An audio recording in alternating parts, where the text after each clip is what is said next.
بسم اللہ الرحمن الرحیم۔ السلام علیکم۔ 10 مختصر ترین حدیثیں آپ سن کر یاد کر لیجئے گا، انشاءاللہ تعالی علم میں اضافہ بھی ہوگا اور سنت یاد کرنے کا ثواب بھی ہوگا۔ جعلی بال لگانا۔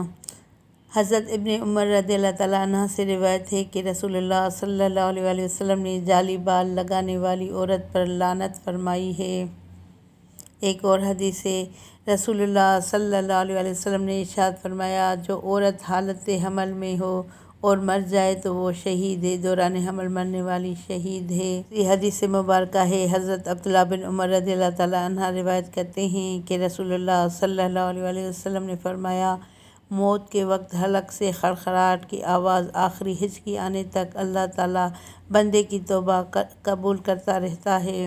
غائبانہ دعا کرنے کا اجر۔ رسول اللہ صلی اللہ علیہ وسلم نے فرمایا، جب کوئی اپنے بھائی کے لیے غائبانہ دعا کرتا ہے تو فرشتے آمین کہتے ہیں اور کہتے ہیں تیرے لیے بھی ایسا ہی جیسا ہو۔ سبحان اللہ۔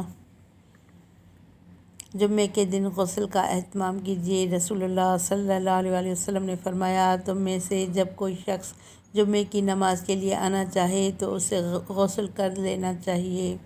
مومن کون؟ آپ صلی اللہ علیہ وسلم نے فرمایا، جو نیکی کر کے خوش ہوا اور برائی گناہ کر کے پریشان ہوا وہ مومن ہے۔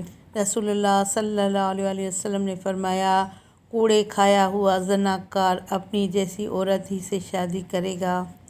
وہ شخص مومن نہیں جس کا پڑوسی بھوکا ہو۔ رسول اللہ صلی اللہ علیہ وسلم کا ارشاد گرامی ہے، وہ شخص مومن نہیں جو خود تو پیٹ بھر کر کھائے مگر اس کا پڑوسی بھوکا ہو۔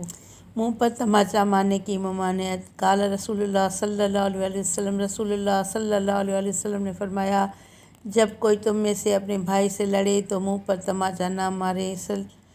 رسول اللہ صلی اللہ علیہ وسلم نے فرمایا، جنت کی کنجی نماز میں ہے اور نماز کی کنجی وضو میں ہے۔ ایک اور حدیث پاک ہے کہ فجر کی 2 سنتیں۔ حضرت عائشہ صدیقہ رضی اللہ تعالیٰ عنہ سے روایت ہے کہ رسول اللہ صلی اللہ علیہ وسلم نے ارشاد فرمایا، فجر کی 2 رکعتیں دنیا اور جو کچھ دنیا میں ہے اس سے بہتر ہے۔ سبحان اللہ عز و جل۔ صلو علی الحبیب صلی اللہ تعالیٰ علی محمد صلی اللہ علیہ وسلم۔ ویڈیو کو لائک کر کے چینل کو سبسکرائب کریں اور گھنٹی کے نشان کو دبائیں تاکہ میری آنے والی ہر نئی ویڈیو کا نوٹیفیکیشن آپ کو سب سے پہلے ملے۔